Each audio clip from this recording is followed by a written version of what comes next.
So I got the Gia 244 running and everything, and now it's raining outside. I really need to put some miles on it, but while it's raining, I'm going to go ahead and tackle the rear O2 sensor issue that I have. I think the exhaust is flowing too much through the catalytic converters, not allowing them to heat up. They're just too big. Each catalytic converter is designed for all 4 cylinders when it's only getting 2. So I'm going to do this, but let me show you exactly how the exhaust is set up. So the exhaust comes out of each side through the motorcycle mufflers, which I have on each side. And then it has a catalytic converter on both sides. And like I said before, if you don't know, this is a 4-to-2 exhaust. So 2 cylinders going through one, the other 2 is going through the other, like that. So 1 and 3 and 2 and 4 are separated. So the O2 sensor is right here on the back side of this, behind this catalytic converter. So what I think is happening is it's got so much flow that it's going through the center combs basically, and because it has not much of a restriction, it's just flowing right through. But I do have a block I put in here just to test it, to see if I can get it to heat up. I put a block right in here and with a smaller hole, so that way it would kind of back up like a bad pipe. And I made it big enough to where for 2 cylinders of this engine anyway, so it's not a big deal. But I put it as small as I could without making making the flow too bad, basically, where it still won't heat up the catalytic converter, but it also starts losing power. So that I'm basically gonna take that out, and I'm going to make the catalytic converter a lot smaller. So that's the goal. But you can see where the exhaust goes up into the custom header. So 2 separate ones completely. So I made this jig for the one side of the exhaust. At this point in time, I've got this pin right here in exactly the right spot on this side of the center. So that way it'll kind of want to go this direction. Then I have this stop right here to stop it from going there. Don't even think I'm going to need this, because this pin here is parallel with these 2 pins, and it has a stop on the back side, so it knows where to stop at. So that should put everything here in position anyway. I've got to cut it here, and I've got to cut it here. And this muffler needs to be angled at a certain angle. So I've got this plate here set at that angle. I've got a stop here on this magnet that holds it in the exact place this direction. So I should be able to turn it and put it there, and it should stay. These other magnets, only don't move any magnets. That should be okay. This clamp is the same way. It's in line with this, and it has the stop built into it right here with this plate. It actually goes in and up against that parallel part of the pin right there. So that should put the muffler and the hanger in the right spot, because I may have to cut on this side of the hanger, this side of the hanger, or something like that. I may have to redo the hanger altogether. I don't know. But the hanger needs to be in the right place. The muffler needs to be in the right place at the right angle. And then this piece needs to be in the right place at the right angle. And I got to cut this out. The idea is I'm going to take this and turn it into a catalytic converter. I'm going to add center section.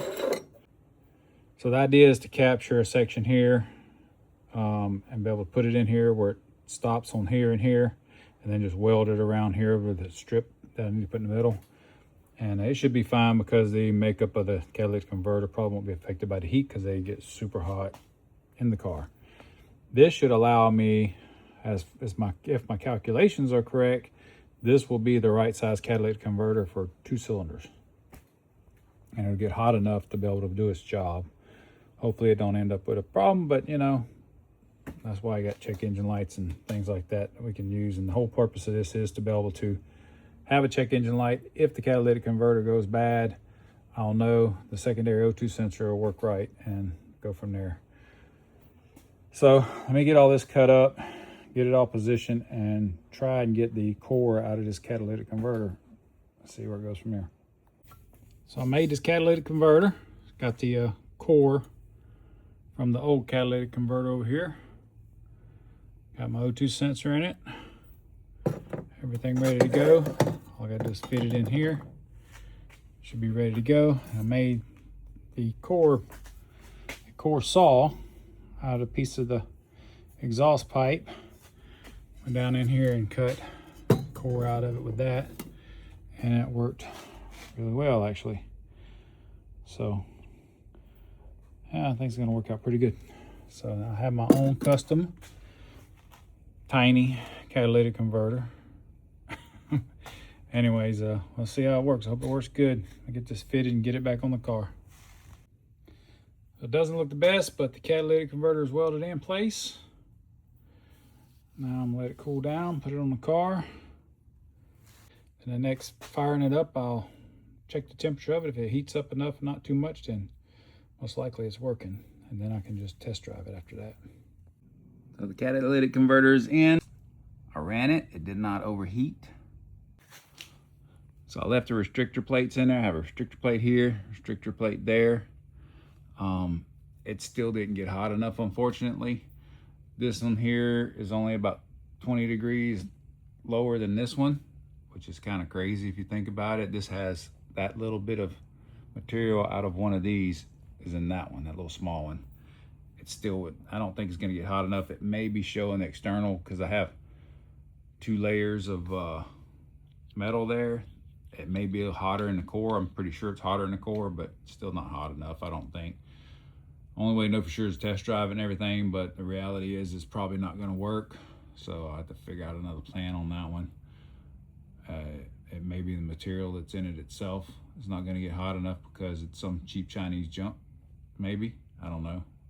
I've had friends of mine had shops and they reused these to replace them and never had any problem with check engine lights after that. So what I'm gonna do is I have a monitor. I can monitor that O2 sensor and see what it's doing afterwards and go from there type of thing.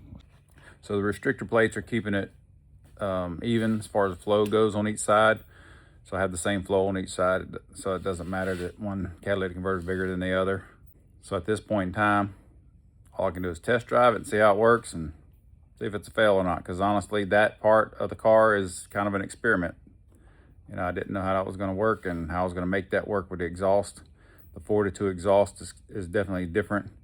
And that may be the one thing that stops it from being able to get rid of that check engine light, but we'll see. Maybe I need a better or more expensive catalytic converter or something like that, maybe. I don't know, I may try that down the road, but for now, we're gonna leave that alone, get my ABS going. But as far as everything else goes, I'm gonna work on I'm working on the door switches right now for the lights, interior switches. I gotta get those on there, and then I can get the last gasket on around the doors, and that'll kind of help seal it from rain and stuff if I have to get caught in the rain somehow or another. Hopefully never, but anyway, yeah, I'm trying to wrap up all the door seals and window seals and stuff, make this thing kind of waterproof so I can at least wash the car if I need to. But anyways, thanks for following. Thanks for your support. You have a good one.